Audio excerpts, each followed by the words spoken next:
Esses dias eu estava conversando com um amigo meu e ele me perguntou o que eu achava sobre ele ir morar sozinho, né? Hoje ele mora com os pais dele e isso me deu uma ideia de que eu acredito que muita gente não faz muita conta para pensar se vale a pena ou não esse custo, né?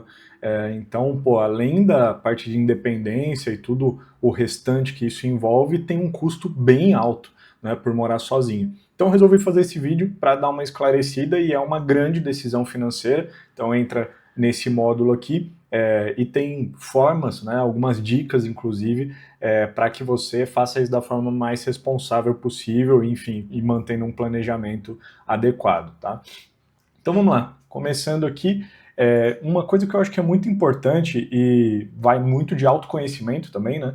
É de você diferenciar o que é necessário e o que só é um desejo que dá para você eventualmente até adiar um pouco. Claro, se você tiver uma ótima condição financeira para se manter sozinho, etc., você vai poder ter mais desses desejos atendidos. Mas se você está ali fazendo esse cálculo para ver o quanto que é o mínimo que fecha a conta para você morar sozinho, eventualmente alguns desejos vão ter que ficar um pouquinho de lado para você não acabar se apertando, né? Então, até coloquei aqui, né, o desejo, pô, uma varanda gourmet, você acha que é extremamente necessário para você escolher o apartamento que você vai morar? Muito provavelmente não, né? Então, eventualmente até um lugar colado no seu trabalho seria o mais confortável possível, mas às vezes o preço é muito maior e compensa um pouquinho de distância. Então, o primeiro de tudo é ter essa autorreflexão do que você de fato precisa e do que você só quer. Não só no ponto de vista de escolher o imóvel que você vai morar, mas também do ponto de vista de você precisa morar sozinho ou você só quer morar sozinho, né? Falo por mim que eu sempre quis morar sozinho, sempre fui bem independente, sempre quis ter meu espaço, mas eu, enfim, só fiz isso porque tive uma oportunidade boa de trabalho. Mas eu seguraria muito mais tempo para construir um patrimônio antes de fazer isso, e até acho que se eu fosse fazer novamente, eu teria segurado um pouco mais. Dito isso, pessoal, antes da gente entrar na parte mais numérica, mais prática, eu queria novamente propor essa outra reflexão de que, além dos custos fixos que você vai adquirir, né, com essa mudança, você também tem as responsabilidades, né, que isso aumenta bastante. Então, se você já é uma pessoa que costuma fazer as coisas em casa, fazer sua própria comida, lavar roupa, etc., você até pode se acostumar um pouco melhor. Mas se você não está acostumado a fazer isso, cara, primeiro de tudo, resolver isso para ontem, só para você ser um adulto funcional, né? Mas se não, cara, você não deveria nem estar pensando em morar sozinho, a não ser que você vá pagar alguém para fazer tudo, né? Mas eventualmente essa pessoa não vai estar na sua casa, você vai precisar se virar, né? Então é importante que você tenha essa reflexão também, tá? E agora entrando mais na parte prática. Primeiro de tudo, isso daqui considerando, claro, que você vai pagar um aluguel, né, que você não vai comprar um imóvel, alguma coisa do tipo, que é o que a maioria das pessoas faz, né, começar ali com aluguel. Então, primeiro de tudo, você precisa garantir, né, a pessoa que está alugando o apartamento para você, a casa para você. E isso existem três formas. Então, o fiador é basicamente alguém que já tem um imóvel quitado e ele coloca esse imóvel como garantia caso você não pague o aluguel. Hoje é bem difícil, né, de você encontrar alguém que tanto tenha um imóvel quitado quanto esteja disposto a colocar, ser seu fiador, mas é uma das melhores formas porque tem custo zero, né? Então você não precisa de nenhum dinheiro preso, alguma coisa do tipo. Você também tem a possibilidade do calção, que é um certo número de aluguéis que você vai deixar em garantia. Então, eu coloquei ali de exemplo 2 a 3 meses, mas eu já vi até mais, 5, 6 meses, que é um dinheiro que vai ficar parado ali só para garantir de fato que você vai pagar, e se não pagar o aluguel, eles descontam desse valor, né? Então, é uma forma de eles se segurarem, só que isso depende de um dinheiro, né, de entrada ali que você vai precisar desembolsar. E também tem o seguro fiança, né, que você vai ter que pagar ali para garantir. Seguro fiança, normalmente você divide pelos meses, né, ao longo do ano, o que vai encarecer um pouquinho o seu orçamento. Então tem que ficar de olho nesse custo embutido, porque muitas vezes você vai olhar só para aluguel mas tem o custo desse seguro-fiança, ou esse valor que você vai ter que desembolsar de caução, então alguns pontos de atenção, tá? Falando aqui sobre o calção específico, então só para dar uma ilustrada, né, você teria, num caso de um aluguel ali de 2.200, você pagaria de 4.400 a 6.600 para ter essa garantia, né, então considerando esse valor mais baixo, como eu falei, já vi casos maiores ali de mais meses que você precisa de garantia, então é um ponto que precisa ter bastante atenção. Você tem esse caixa, porque muitas vezes a galera separa esse valor, às vezes diz de 6 mil, 6 e pouquinho, só para aqueles custos iniciais, né? Eventualmente de mobília, alguma coisa do tipo. Se você não considerar o calção, pode ser um bom susto ali de início, tá? Então, o seguro-fiança, como comentei já, né, esse aluguel ali de mais ou menos um mês, tem alguns casos que é mais também, que você vai dividir durante os 12 meses. A vantagem é que você não tem esse desembolso inicial tão grande igual no calção, mas aumenta o seu custo durante todo o período que você ficar no imóvel, né? Então, e é um dinheiro também que não volta, né? Então, vai acabar encarecendo um pouco ali a situação, tá? Para que a gente deixe um pouco mais prático aqui, eu simulei um cenário de um imóvel pequeno, né, considerando uma pessoa que vai morar sozinha a primeira vez, com um quarto só, etc. E, cara, apesar dos números serem altos, eu queria ressaltar que a gente foi muito conservador, principalmente se você morar em uma capital, tá? Eu moro em São Paulo aqui, em uma região próxima do centro, e eu não encontro esse valor de aluguel nem que eu tente muito, tá? A não ser que você queira morar, poxa, em um apartamento minúsculo, enfim, que pode ser uma opção também, mas só deixando claro que apesar do valor ser alto, é alto mesmo, tá? Então, a não ser que, né, você pode dividir um apartamento com um amigo, né, alguma outra opção. Aqui a gente está considerando de você ir morar sozinho, de fato, e você vai arcar com todos os custos, tá? Então, simulando alguns dos custos que você teria. De aluguel, quem é de São Paulo vai entender que esse valor é baixo, né, para a média. Então, aluguel e condomínio, a gente considerou 2.650 total. Cara, meu sonho é encontrar esse aluguel aqui na região que eu moro. De mercado, a gente colocou R$ 900.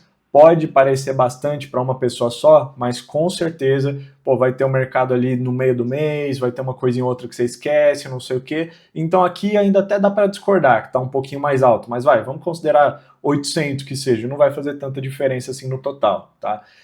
De contas, internet, então luz, gás, o seu celular, né, o seu plano ali de telefonia, uma TV a cabo, alguma coisa do tipo, então tudo aqui a gente colocou R$ 500, de mobília e manutenções. Quando você fosse mudar, a não ser que você já pegue um lugar mobiliado que vai aumentar o preço do aluguel, você vai precisar comprar alguma coisinha, né? Então, seja um micro-ondas, seja uma TV, alguma coisa ali para colocar. Então, dividindo esses custos por mês, né, a gente colocou esses R$ 500. Aqui eu também já estou colocando, por exemplo, se você for pegar alguém para limpar a sua casa, né, esse custo aqui vai explodir. Então aqui a gente está considerando meio que uma média, né?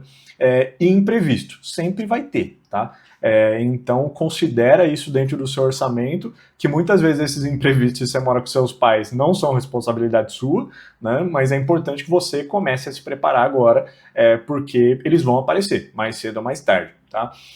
Então, somando todos esses valores, o custo total, né, daria de 4.830, considerando sem condomínio, 4.330, tá? Então, como falei, é um custo alto, a gente pode discordar em uma ou outra categoria ali, mas vamos supor que arredonde para 4.200, vamos supor que a gente abaixou tudo. Cara, menos do que isso, acho bem difícil que você encontre, a não ser que seja essa questão que eu comentei, de você dividir com um amigo, ou pegar uma região mais afastada, mas acredito que se você está pensando em morar sozinho, muito provavelmente é para ficar mais próximo do trabalho, etc. E isso vai subir um pouco o preço do seu aluguel, enfim, por conta da própria região que você vai morar, tá?